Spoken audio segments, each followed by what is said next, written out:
Red Bull finished 1-2 yet again, this time with Checo converting pole position, and Max, despite starting in 15th due to a broken drive shaft, made it all the way through the field to second place by lap 25 out of 50. The RB19 looked ridiculously dominant in Jeddah. The gap between Max and the next car that wasn't a Red Bull was 7 tenths in FP1, 2 tenths in FP2, and then 1 second in FP3. To tell the truth, due to Max's drive shaft issues in Q2, we were actually robbed of seeing what the real gap to the rest of the field would have actually been, because over one lap, Max definitely had easily 2 or 3 tenths over Checo. Coming away from this race, however, my biggest takeaway wasn't the continued dominance of Red Bull, it was the strange tension that yet again seemed to surround Max and Checo. After Sao Paulo last year, I made a video talking about the incident that arose at Red Bull, and I said at the time that in 2023, we would find out if what happened in Sao Paulo was just a one-off, or if it would be the beginning of a crack in their relationship that would only get bigger and bigger. The tension between Max, Checo, and even the team is still very subtle to an extent, but no one can convince me that there isn't something awkward going on about the dynamic at Red Bull. Even going into the season, Checo wasn't afraid to send the team a little warning shot when during preseason testing. In an interview he said, "It's always important to work as a team, and obviously if I see that I don't receive support when I need it, I won't give it either." That was already a strange comment to make heading into the season, but in Jeddah, I think we saw those old wounds once again start to open up. During the race, after Max got up to P2 and looked to chase down Checo for the win, there was a little bit of backwards and forwards over the team radios. For context, on lap 36, Max started to feel a small vibration with the car, which he thought could have been another driveshaft issue. But despite that, he still continued to push, even at the risk of the car braking.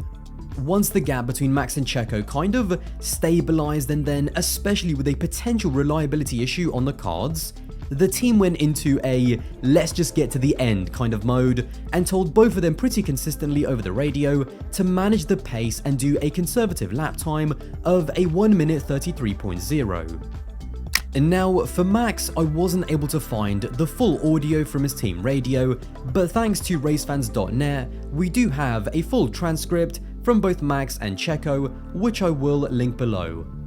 Via the transcript, we can see that when GP asked Max twice to manage the pace and do a 33.0, there was no response. When GP then asked to update him on the problem and to give more feedback, Max replied straight away that it was still there.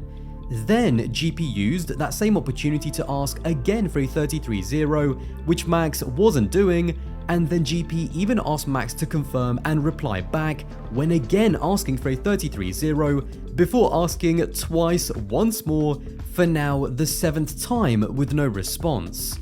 The fact that Max replied back straight away when asked about the issues that he was experiencing, but then gave GP the silent treatment when asked to manage his pace, was a pretty obvious sign that Max, despite risking a mechanical failure, was going to continue to push.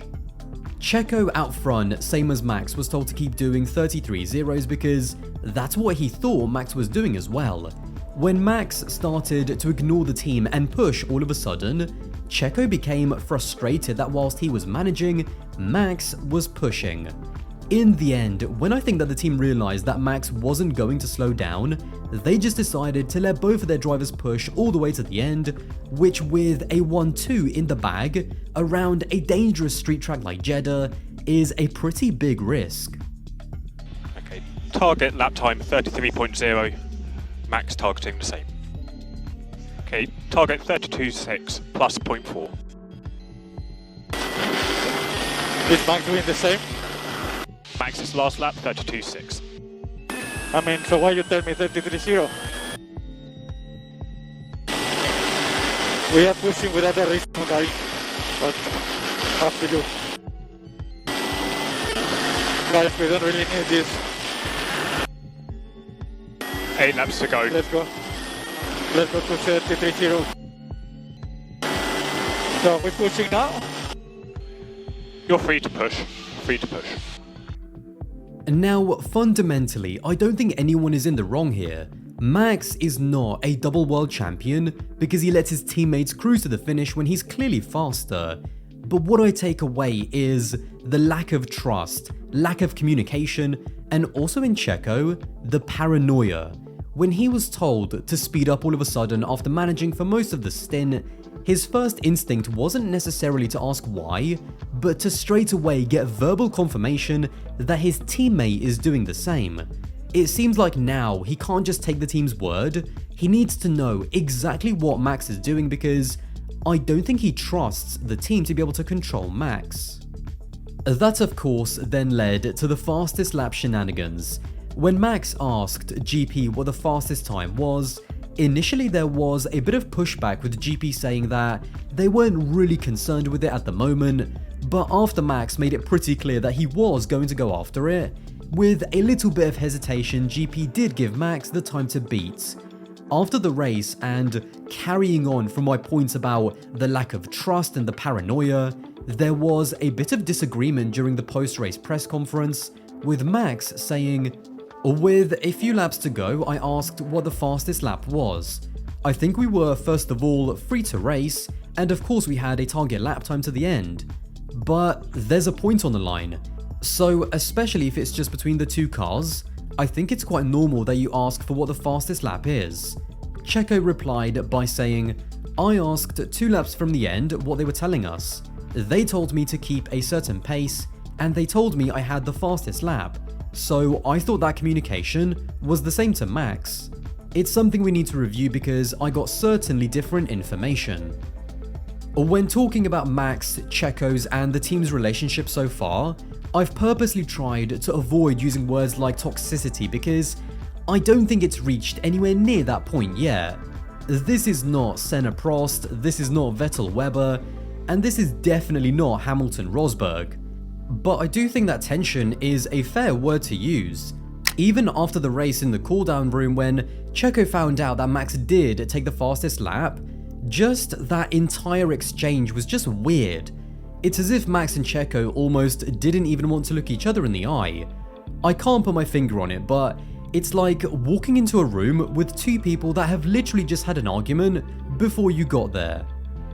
The thing that will really accentuate this tension going forward is the utter dominance of Red Bull. The RB19 is so clear of the rest of the field, it means that more often than not, it's always going to be Max and Checo at the front.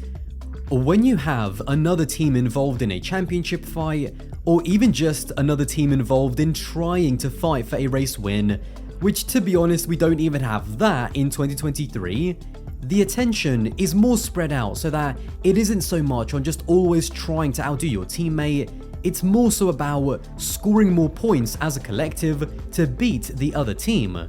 Max came out and all but admitted that the championship fight, in his words, looks like it's between our 2 cars. And that means that with less pressure from the other teams, all of the pressure will be focused on Max and Checo, with each driver having less margin to gain because of how dominant the car is. That lack of margin means that even chasing a single point is going to become important and a point of contention for both drivers. Now, as a fan, I want to see teammates be able to fight, but for the teams themselves, when they have an easy 1-2 situation, all they care about is just getting to the end with no drama regardless of the order. But for the drivers themselves, the order being in their favor is exactly what they care about most. The real question to me is, can they continue to fight throughout the season whilst still at least trying to preserve that cohesion and dynamic within the team? Honestly, looking at what happened last year and already what's happening this year, I seriously doubt it. As I mentioned earlier, fundamentally, no one is in the wrong here, and I do want to stress that. Max is a ruthless world champion who's clearly quicker than Checo, and if he wants to chase a win or a fastest lap, there is no one that can or should stop him. Checo as well understands the difficulty of going up against Max, but also the opportunity of having such a dominant car, and he also deserves to be given a fair playing field by the team. F1 drivers will always be selfish and put themselves ahead of their teams when push comes to shove. But how is this going to play out in 2023 when once again we'll see them battling it out for the same piece of tarmac? And what effect will it have on the team and the future of their partnership?